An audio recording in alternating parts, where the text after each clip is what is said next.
Comment BCL Invent est arrivé dans le milieu du BTP et notamment à la problématique de l'amiante et des particules fines et ultra fines. De par le premier projet, nous avons travaillé sur les gels échographiques existants. Les gels existants ne convenaient pas à notre usage. La viscosité n'était pas adaptée et pour faire circuler ce gel dans des tubulures, ce qui nous permet de l'amener à la surface de la sonde, il fallait le modifier. Aucun fabricant de gel existant n'en voyait l'intérêt. Nous avons donc travaillé sur de l'existant que nous avons modifié et nous avons réalisé un gel différent qui a été breveté dès 2008. En 2014, nous avons été contactés par M. Sylvain Paillard pour une problématique liée à la dispersion des fibres d'amiante.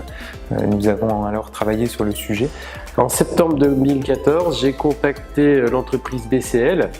La problématique que nous avions, j'étais responsable de la filière maintenance d'une régie de 500 personnes.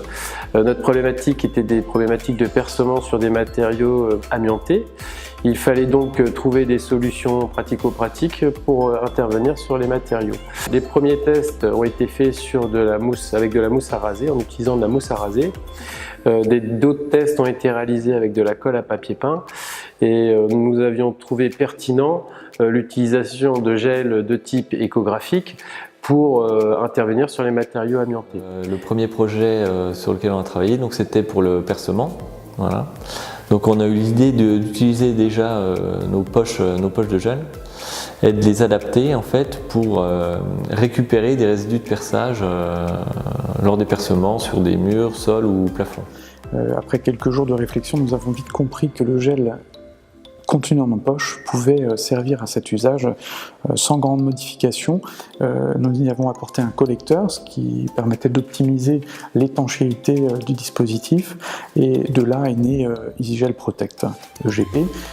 Donc dès le 1er décembre 2014, lors de nos premiers chantiers tests avec Adoma à Grenoble, nos résultats d'empoussièrement étaient déjà à 0 fibre.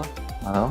Donc ce qui était plutôt encourageant étant donné que c'était les versions les premiers prototypes des dispositifs, et ce qui nous a aussi motivé à continuer et à les améliorer, c'était que les utilisateurs étaient agréablement surpris et attendaient ce genre de dispositif depuis déjà très longtemps. L'avantage de travailler avec du gel de type de la gamme EGP, c'est de pouvoir jouer sur la viscosité, ce qui nous a amené aussi à développer des modes opératoires de décollement de dalles de sol. La campagne de chantier test réalisée par la société Adoma avec l'utilisation de nos produits de la gamme EGP a été récompensée du trophée de l'innovation de la CRAMIF, ce qui nous a apporté une reconnaissance de la performance d'EasyGel Protect. Donc le réel intérêt du dispositif pour le percement, c'est surtout d'éviter à l'opérateur d'avoir un aspirateur pour les poussières, de mettre une combinaison avec des bottes, scotcher toutes les zones de jonction entre la combinaison, les bottes, les gants, tout ça. Pour lui, c'est une solution de facilité et surtout d'efficacité. Avec la gamme des produits EasyGel Protect, nous avons répondu à plusieurs appels à projets du PRDA, le plan de recherche et développement sur l'amiante.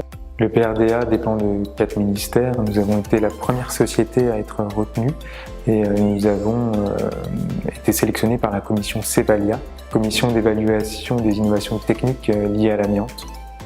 Nous, quand on a commencé ces chantiers-là, on s'attendait à avoir d'autres solutions, d'autres concurrents, et on était étonnés que finalement on soit les seuls à être finalement efficaces dans cette protection individuelle.